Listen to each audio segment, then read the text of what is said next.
l'Ontario, où j'ai rencontré John et Denise, qui vivent dans une maison solaire passive conçue dans les années 1970. Et ça, c'est les bijoux de la maison. C'est parce que c'est très simple. Quand le soleil, comment se dit ça, brille sur les panneaux, la température dedans saute vite à plus que 35 degrés centigrades.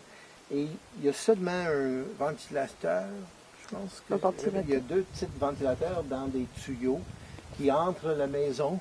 Un pour prendre l'air frais ou froid au bord de le plancher.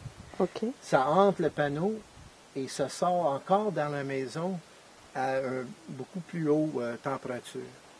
Alors, si c'est plein l'hiver, si c'est moins 20 dehors, mais le soleil sort et brille, ça seulement peut chauffer toute la maison. D'accord. Oui, et le soleil qui entre les fenêtres aussi. Toutes les fenêtres, les plus grandes fenêtres, sont sur le côté sud. Ça, c'est le minimum avec une maison passive solaire, d'avoir les fenêtres à la côté sud. Beaucoup d'insolation dans les murs et le toit. Et avec ça, et avec seulement les petits panneaux ici, il y a un autre en avant.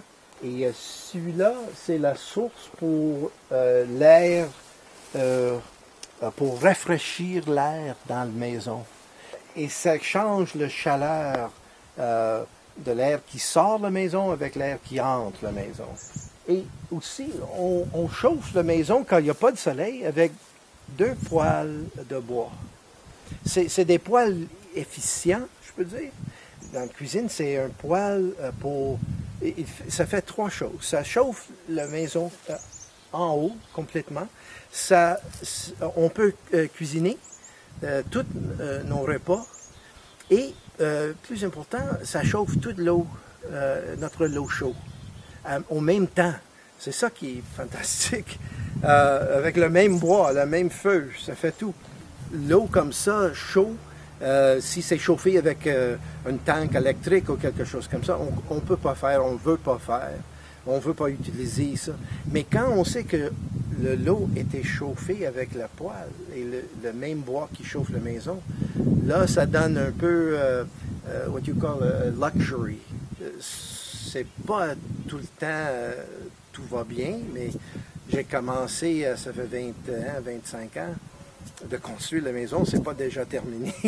Alors, et on fait quelques erreurs en jugement, qu'est-ce qui va marcher, qu'est-ce qui marche pas, mais de peu à peu, et avec des livres qui donnent des instructions, qui donnent des autres exemples, qu'est-ce que les autres gens font, on fait des improuvements, on peut dire, que nous sommes très chanceux de vivre ici, d'avoir tout ça à peu près 60 hectares.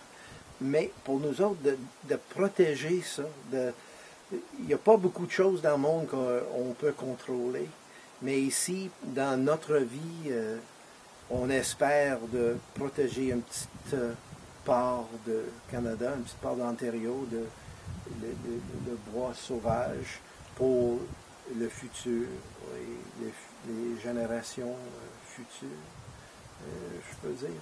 Ça donne plaisir et je pense que c'est très, très important.